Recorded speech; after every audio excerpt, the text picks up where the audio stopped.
Another episode of It's Not That Simple is underway. Great to have you along for the ride. Today's topic is fascinating. In a world where geopolitical powers and tensions continue to evolve, we've got technological revolutions as well. Shifting global powers are constantly reshaping the landscape. Few men or women on the planet have as much knowledge about this theme as our esteemed guest today. Dr. Anil Gupta, welcome. Pleasure. We're going to be talking about globalization. We're going to be trying to explain to our audience why it's not that simple. You, of course, are an expert in globalization, emerging markets, innovation, have extensive work in all of these areas. And let's get stuck into the first question and this topic of globalization. I think it'd be fair to say that a decade ago, the picture seemed a lot brighter than it does now, and mostly because of the conflict that we see on the planet these days, whether it's Russia becoming more shut off from the world, whether it's China also protecting itself and closing itself off a little bit too much. Anil, where do we stand when it comes to globalization today? Yeah. So actually, I mean, if I look at the last, since the Second World War, today's global economy and globalization as part of it is perhaps the most volatile that one can imagine. And that's because several very, very important things are happening at the same time. And so, for example, let's start with geopolitical tensions. That US and China, that's the single biggest geopolitical issue today. Obviously, there is Russia and its war on Ukraine, but from a broader perspective, perhaps US-China rivalry is even bigger, even more important. And there is a clear Cold War between US and China, okay, but it differs from the Cold War between US and USSR, because economically, USSR was basically a pygmy as compared to the US giant. Definitely not true of China. So China is a technological power, it's a manufacturing power, it's an economic power, it's a military power, and the US and China, the relationship is actually not getting better. So, and it's a very different, therefore this Cold War is very different and a lot more dangerous.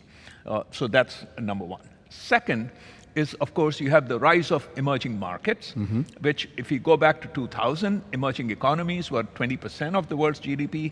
It was 2080, emerging developed. Today it's 45, 55. Wow. In another 5 years, it'll probably be roughly equal.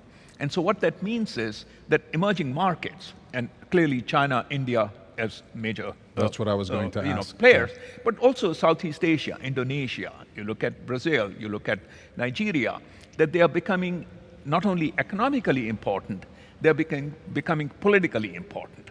And so therefore, how do they play in terms of alliances geopolitically becomes very important. That's the second thing. Third, you look at since the Second World War, for the first time, now we have literally a war going on in Europe. And again, it's not obvious how this ends. And it's and not when just, it ends too, right? Exactly. And it's not just Russia, Ukraine. It easily runs the risk of becoming a hot war between Russia and Europe or between Russia and NATO. So you have that going on. So all of those are, of course, let's say, the negative developments that are taking place. On the positive front, at the same time, we have the rise of technology. And so AI is actually the most powerful technology that man has ever invented. And in fact, Google CEO has called it, I believe correctly, that AI is more important than fire or electricity. And so what does AI mean from a geopolitical point of view, from a globalization point of view, is that NVIDIA, for example, the chairman of NVIDIA, Jensen Huang, he says that essentially today's world, what they are building are AI factories. And the output of AI factories is knowledge. And think about the difference between an AI factory and a car factory, or a food manufacturing factory, or a steel factory. And so that's to the end, AI, of course, bits and bytes, but ultimately those bits and bytes have to be produced in data centers, and they require billions and billions of dollars of investment. All right, there's so much to unpack there already. I'm going to take you up on the AI topic because it terrifies me, not so much the technology itself, but what us humans could do with it or not do with it. When you talk about AI factories, what do those look like? And there's a very important component here of energy as well, right? Yes. Because you need increasing energy. We're talking about constantly climate change and how we need to be responsible when it comes to carbon emissions. We've heard about how data centers and these massive computers that are powering AI are also not very sustainable, let's say, for the planet. So what does this process look like, Dr. Anil, as far as creating these factories and producing these huge complexes, I can imagine? Exactly. So, when we think about AI, basically you got hardware and software and data. Now, it's the software and data part that's not particularly energy intensive. Right. Obviously, it requires people and people consume energy and so on, but really from an energy point of view, but also from an investment point of view, it's really the data centers. And those data centers now are becoming massive in terms of both the amount of billions of dollars of investment. So for example, just in the last 3 weeks, there was an announcement that I believe it was Microsoft investing $10 billion in the UK to build data centers. $10 billion, okay? I mean, if Toyota was to say, we are going to build a factory, invest $10 billion, that'll be massive news, okay? Because $10 billion for a car factory is huge. Yep. But $10 billion for a data center is not that huge. So that's the new reality, and so that's investment, but it requires energy, as you said. And so what's happening from an energy front is, for just 2 illustrations, for example. So one is that in the US, 3 Mile Island, that was a nuclear power plant. There was an accident a few decades back, so that power plant was shut down. Now, Microsoft has signed a deal for data centers that 3 Mile Island is going to be restarted.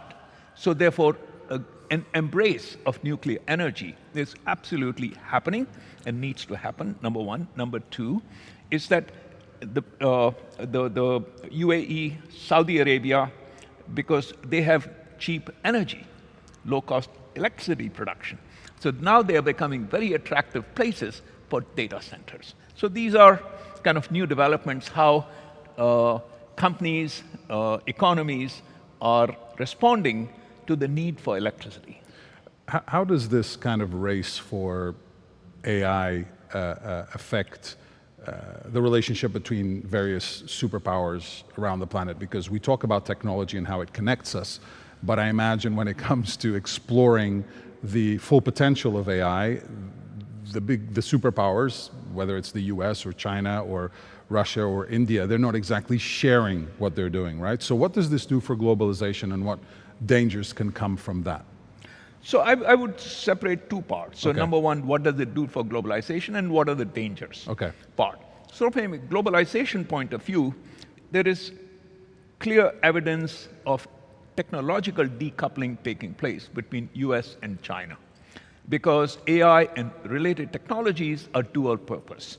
They can be used for discovering new drugs, for example, but they can also be used for defense. And so given the dual purpose nature, and given the geopolitical rivalry between the US and China, US is doing everything it can to essentially slow down China's rise as a technological power, particularly as a AI power. Okay. So that's it. But leaving China and then again allies like Russia aside, the rest of the world, when I think of on the AI front, US, Europe, Europe, EU, UK, India, they are actually allies. So for instance, let's take India, that all the big AI powers in the world, you talk about Google, Microsoft, Meta, Amazon, they have very large R&D and engineering centers in India. And so therefore, India is very much, same thing. You look at Meta, massively large R&D centers in UK and France. So therefore, it's on the AI front, I see more like an 80-20 world, that Okay. there is China, let's call it 20, and there is the rest of the world that's more or less allies. All right. And so on the AI front, you have very high degree of AI interlinkages among the rest of the world other than China. So that's one part, how AI is playing out on the globalization front. But then when we talk about dangers. Yeah, and dangers, of course, there are short-term issues with the toxicity of AI, but those short-term issues have solutions. And those short-term issues have to do whether it's hallucinations or copyright issues or biases in AI models, things like that. So those actually we know how to address them, or society knows what kind of governance frameworks to put in place. What we don't know yet is kind of the longer term existential risk. Right. And so, for example, there are people who say it's coming in 5 years. There are people who say it's not going to come even in 50 years. And here I'm talking about the godfathers of AI. There is serious disagreement, even among the founding fathers of neural networks, about when artificial general intelligence will come. But they do agree it will come one day. Yeah. Okay. So the question then is that at that time, will AI treat humans the way we treat ants, for example, okay? Or we treat amoeba, okay? Or single-cell organisms. We descended from them and we created AI, but we don't care about who we descended from. Yeah. Okay, now you're making me even more scared, but let's drop the AI for a moment and talk about smart globalization, which is a concept you've discussed in one of your books. Could you elaborate on it and how the West and Europe position itself in this context? Yeah, so smart globalization, kind of that, when I wrote about it, it was really from a company point of view, not so much what government should do, but what the multinationals should do. How can you be smart about globalization? And of course, how to be smart about globalization, just like anything else, is very much a function of what's happening in the world at that time. So like when we say smart globalization in 2024, it's different from smart globalization in 2000 or 2010.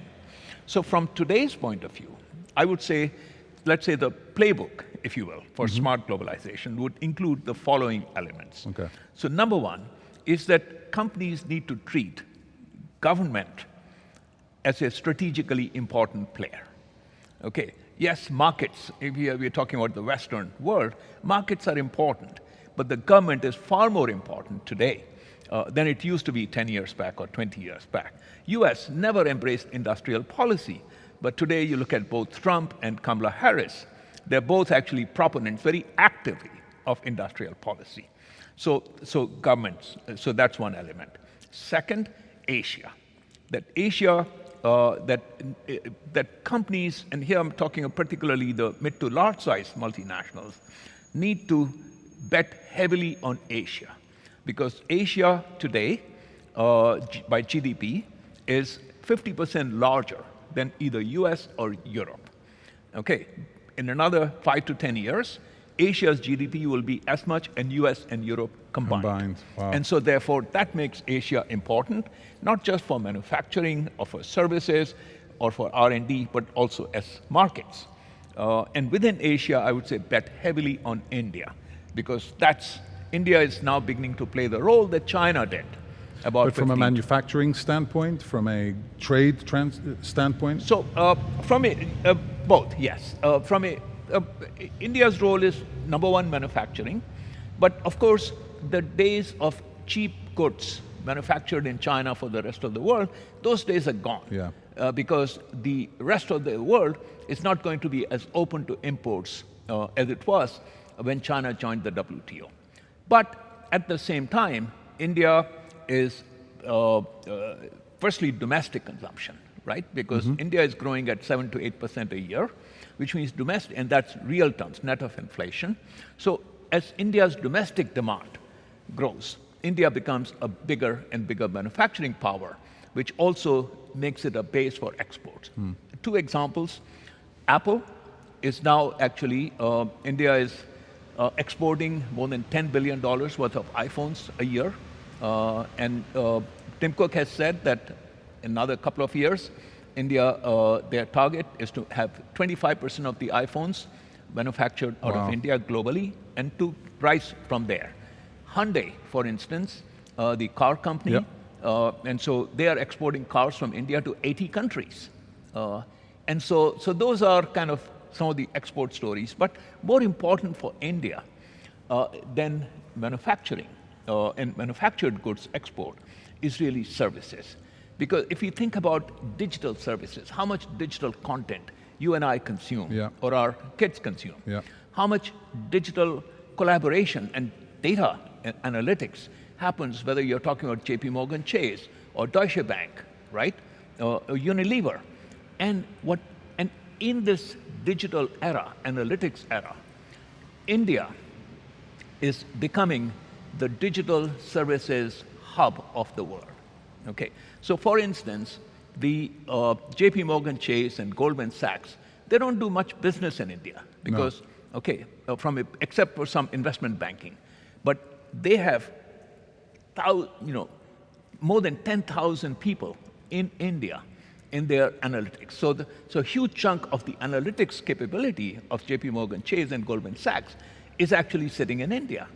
Huge chunk of the analytics capability of companies like Google and Microsoft is sitting in India. And so for India, if we say the world is going digital, and that's where the digital hubs exactly, are? Exactly. Because India has the talent, and they just don't require physical infrastructure. Are the traditional kind of superpowers, whether that's the US, and I'm talking about the West here, the US or the European Union, are they ready for that? Do they have the right network in place to take advantage of India's emergence? I believe so. Because when I look at companies, and here I'm talking about some of the major companies. Certainly I can think of American companies. So just take some examples, right? Okay.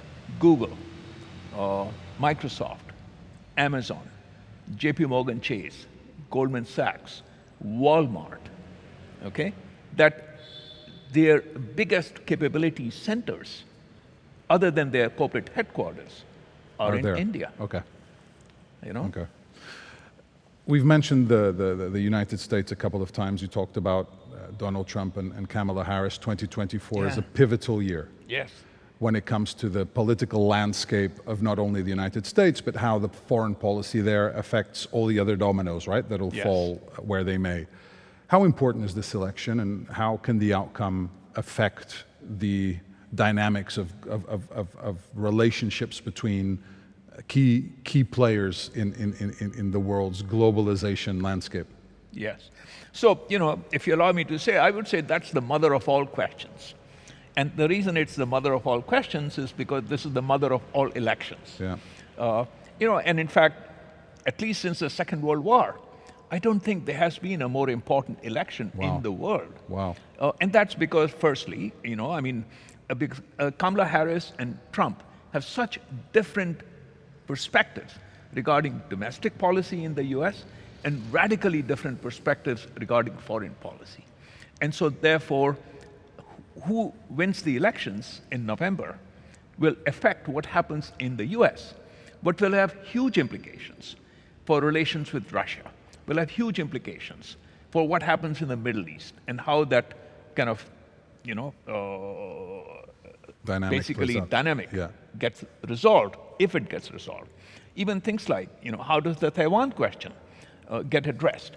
And so, and given US power, economic power, technology power, defense power, that US foreign policy has an outsized effect on the rest of the world. And these are two such different visions of US role in the world that's why I kind of view it as the mother of all elections. When you look at the dynamic of a lot of the relationships between the world's most influential nations, I think COVID-19 and then obviously the war in Ukraine have exposed the dependence on supply of energy, right? Supply chains, and where we get that from. Is it possible to think of a new industrialization, starting with Europe, with such a high level of vulnerability in the supply of raw materials? Yes, so this is happening in Europe, and it's happening actually in many countries, is that geopolitical risks, supply chain risks have gone up. And as risks go up, that nations around the world are thinking about how to de-risk their supply chains for critical commodities. And those critical commodities definitely include energy, uh, but critical commodities also include medical supplies. Okay. So for example, just take a simple thing like medical gloves for surgeons that surgeons use. Historically, over the last 20 years, bulk of those in the US have come from China. Right. Okay? Now, without surgical gloves, the operating rooms come to a grinding halt. And in the case of a geopolitical conflict between US and China, Wow. does US really want to be dependent on such a very simple item, right? And so, but, let alone chemicals, specialty chemicals that go into pharmaceuticals, for example. Okay, so therefore, it's energy, it's medical supplies, it's obviously any defense related, but it's also electronics. And so even things like you look at what happened in Lebanon, right? With the Israel pagers. and using pagers Yep. and walkie-talkies, Talkies, yep. exactly, as weapons of war.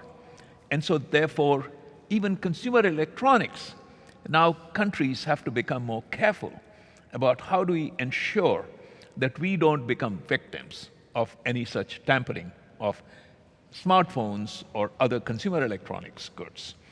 So food security, right? Once again, there are countries that are major food suppliers, US definitely, India for sure, Australia and so on. But there are many countries, like in the Middle East, for example, that generally are food importers. And so now they have to think about how do we ensure we're food security sustainable, right? in the event of a war. So it's so de-risking.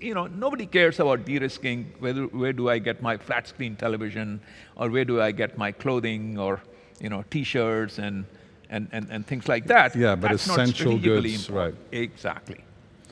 And do you think that countries that aim to do this are doing it fast enough? Because obviously the Russia-Ukraine conflict exposed a lot of fragility when it came to the Yes. diversity of supply, right? And all of a sudden countries had to scramble to find alternative sources. Is this something that is at the forefront of the minds of the leaders of the nations who want to do this, or it's very much a slow and clunky process? Both. Okay. And when I say both, in the Okay. sense that there is every evidence that it is absolutely at the forefront of the Okay. minds of the political leaders. Okay. Okay. But then actually doing something about it, they are It's doing something complicated. about it, Yeah. but that takes time. And the reason it takes time is because over the last 30, 40 years, supply chains have become very complex. Okay. And so, for example, that you just take an iPhone, that iPhones are assembled in China, of course now increasingly also in India, and much of the software comes out of Silicon Valley, out of corporate headquarters. But then think about all the chips inside a smartphone. You think about the display. Think about that the raw materials, okay, and those are rare earths. So actually the analysis of the iPhone supply chain is that about 80 countries Wow. that are involved in a very complex manner in this global supply chain network that leads to you or I having an iPhone. And so to unwind that is not something you can do very quickly. Even to start shifting the assembly operation, forget about the raw materials, forget about the chips, to start shifting the assembly from China to Vietnam to India, which is happening, that takes time.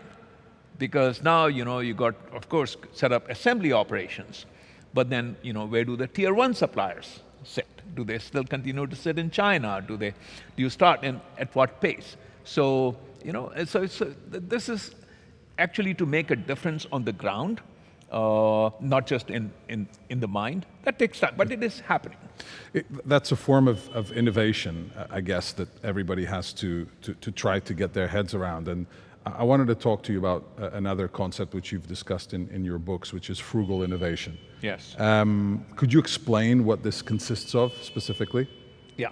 So the idea of frugal innovation, it of course, the origins of frugal innovation, I would say, go back in examples like Southwest Airlines in the US or Dell Computer in the US, where the idea is that you are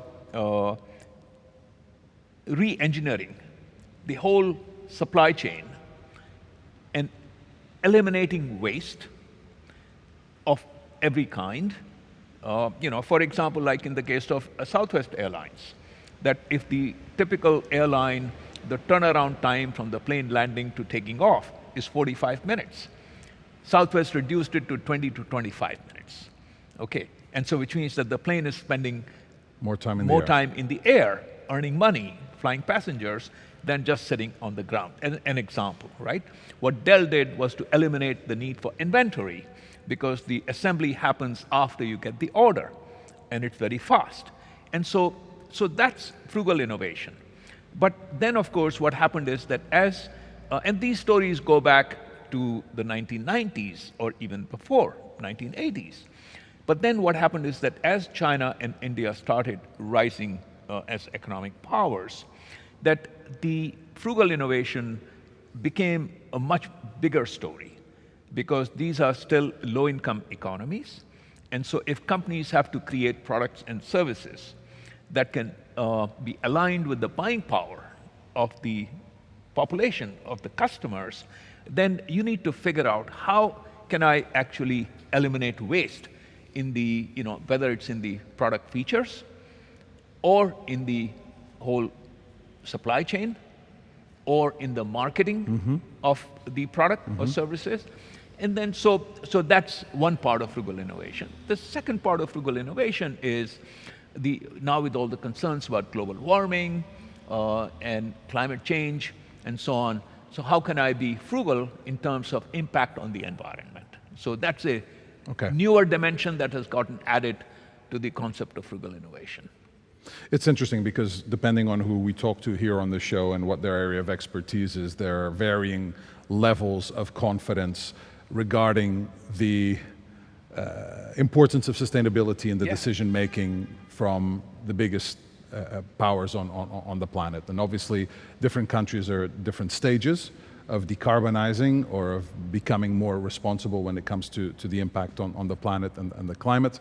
With India kind of rising as fast as you say it is, and maybe other countries trying to cut corners in order to be competitive with them and this growth, how important do you think that the decision-making around sustainability and climate change really is? I think I'm cautiously optimistic on the climate front. Obviously, concerns are rising about, can we avoid, global temperature from rising more than 1.5 Celsius? So therefore, I wouldn't say I'm massively optimistic, but cautiously optimistic. And part of the reason why I say that, let me just pick two of the big ones. So let's take India and similarly China. That both China and India, and the global warming, the big issue is fossil fuels. Right. And both are two of the major oil importers in the world. And so therefore, even if those two economies and the political leaders did not care about global warming at all, they do care about reducing oil dependence and oil import dependence. And the way to do that is actually to go for renewable energy. So therefore, purely for economic self-interest and to reduce geopolitical risks, these countries are going absolutely berserk towards renewable energy. They may not believe in global warming, but they do. But even if they were to not believe in global warming, just purely economic self-interest. So that's number one.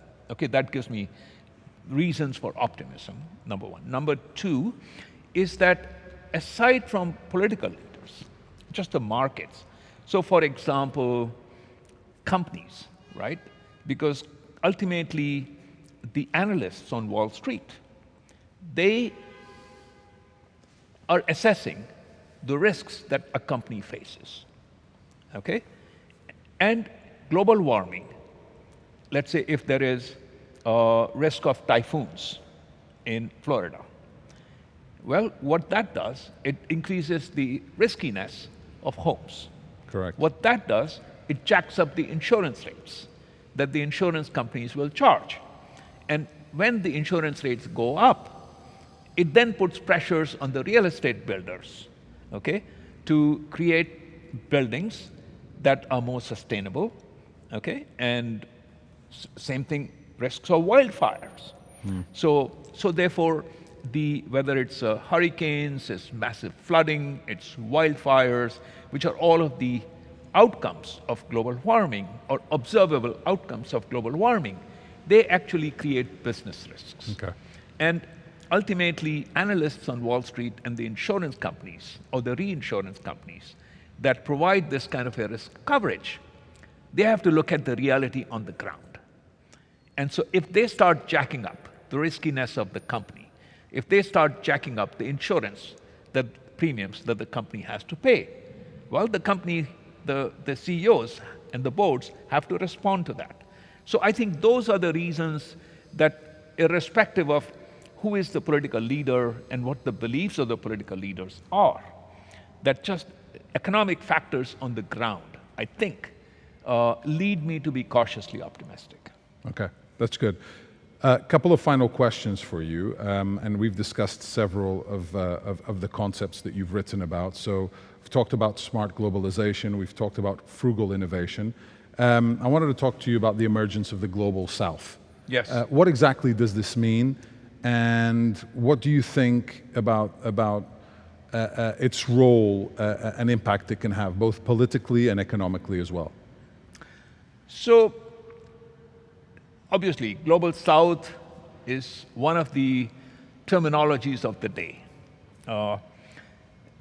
But in terms of actual reality, I'm not sure that the term global south has any meaning or relevance. And the reason I say that is because, of course, global south is about 80% of the world's population. I'm using global south and emerging economies as basically synonymous terms, right? Which they are. Okay, so it's 80% of the world's population. It's 150 out of 200 countries in the world. It's today about 45% of the world's GDP. Those are all very large numbers. Yeah, big numbers. Okay, big numbers. So in that sense, the global south becomes important. But in another sense, why the term global south doesn't have any meaning, because the big players in the global south are at loggerheads with each other. And the two biggest players, China and India, they have a border war. They are basically enemies. India is allied with the US, in various ways. The Quad, which is a military alliance, not like NATO, but moving in that direction between US, Japan, India, and Australia. And so therefore, if China and India are at loggerheads with each other in terms of border tensions, in terms of geopolitical rivalry, in terms of economic rivalry, in terms of the movement of iPhone production and other things from China to India.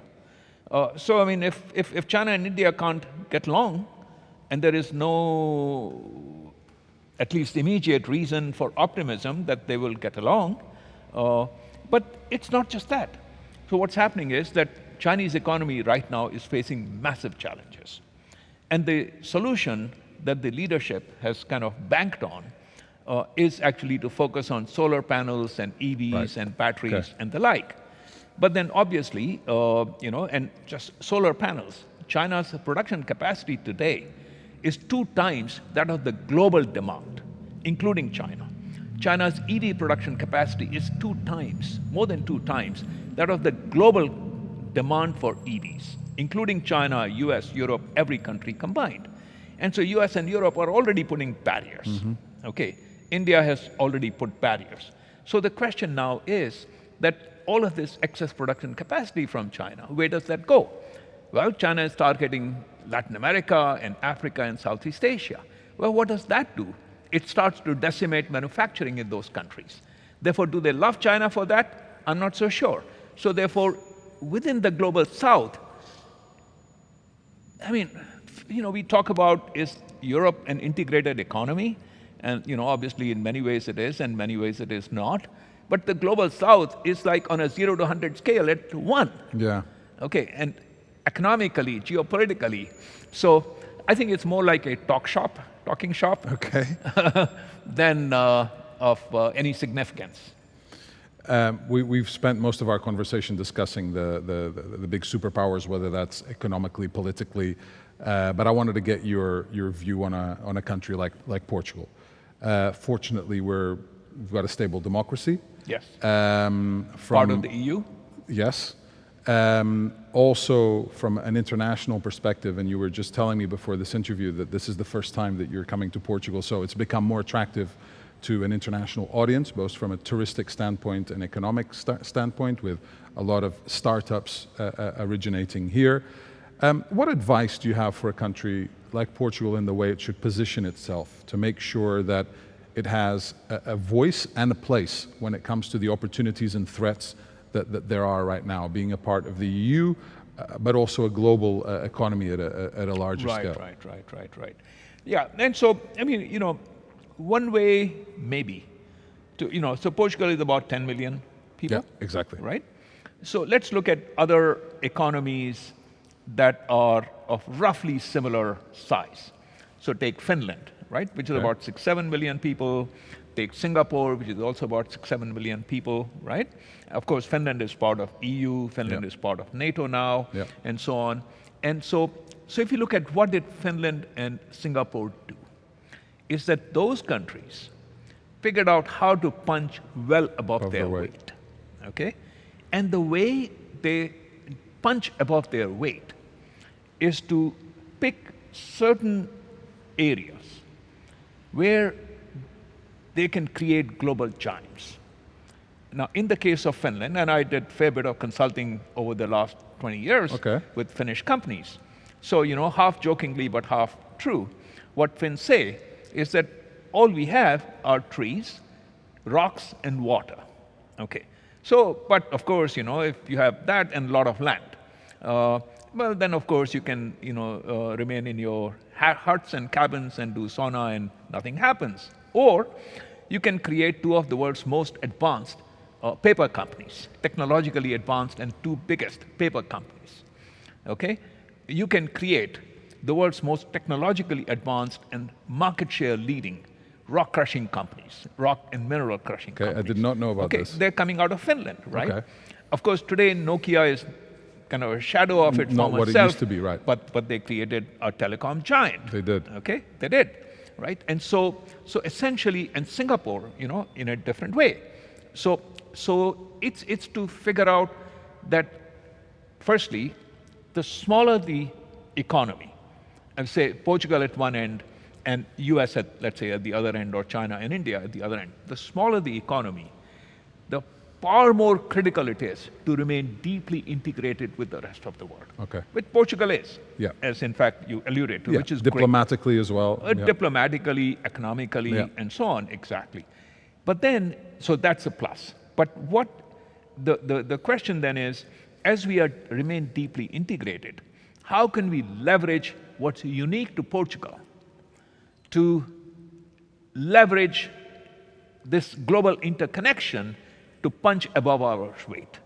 And for that, what we have to look at is what is either unique to Portugal already, our history, our location, whatever, okay? And second is, what are the new strengths that we can create? And so here, a good example to me would be like South Korea, which is about the only, of course, Portugal is a developed economy, but I'm talking about South Korea, which today is developed, but until the late 1980s, it was still a middle-income economy. And South Korea was trapped between a low-cost China and a high-tech Japan. And so literally, I mean, it could have been sandwiched between those two. And what the South Korean leadership did was to essentially, in a good way, behave like a madman on R&D. And so the global R&D to GDP ratio is about 2.5% to 3%. Okay. What South Korea did was to pour the coals and put 4.5% of GDP on R&D. And so essentially because how do you compete with China? I mean, of course, you can can't. become poor and, okay, but you don't want to do that. Then how do you compete with Japan? Is to outcompete with Japan on technology. So look at where Samsung is today compared to Sony, okay? LG, for example. LG, Yeah. exactly where it is.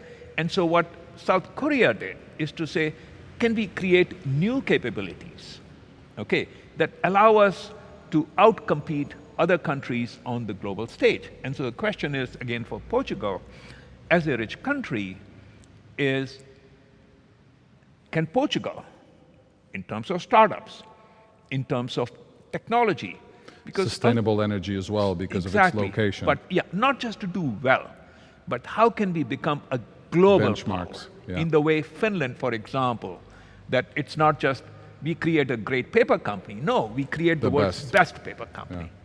Yeah. Wow.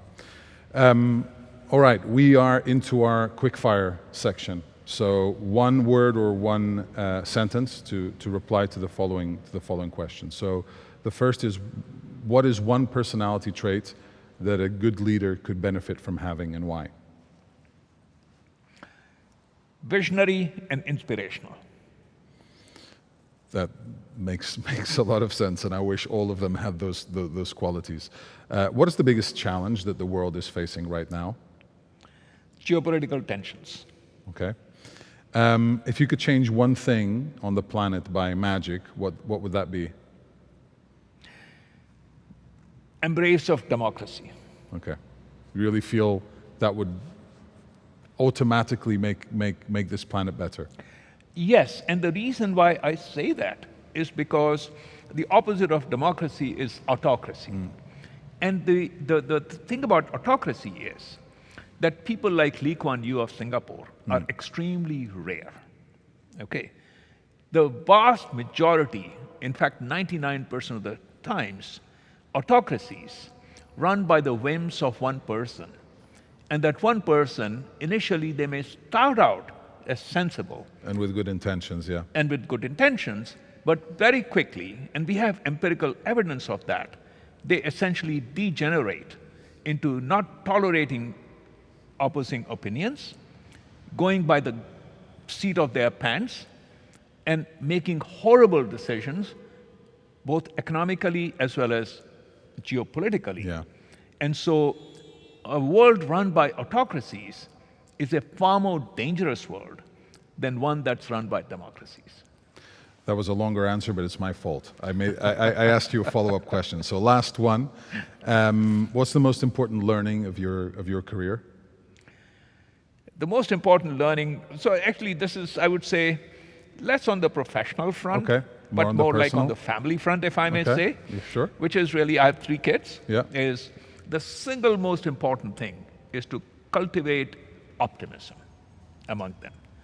And the reason, if I may explain why, is because you want people, of course, in the company as a leader or in a family as a parent, what you want people is to be ambitious, to strive for very difficult to achieve goals. And if you're striving for difficult to achieve goals, there will be many obstacles on the way when you feel you're going to fail. But if you are not optimistic, you will give up. But it's people who are optimistic fundamentally in terms of their personality, their psychology, that would say, no, there is light at the end of the tunnel. I'll keep going. Try a little more, try a little more, try a little more. Good one, I think, for any parent as well. I think so. To hear. Thank you for sharing your expertise, your insight. It's been an enlightening conversation, and continued success in your career. Thank you so much.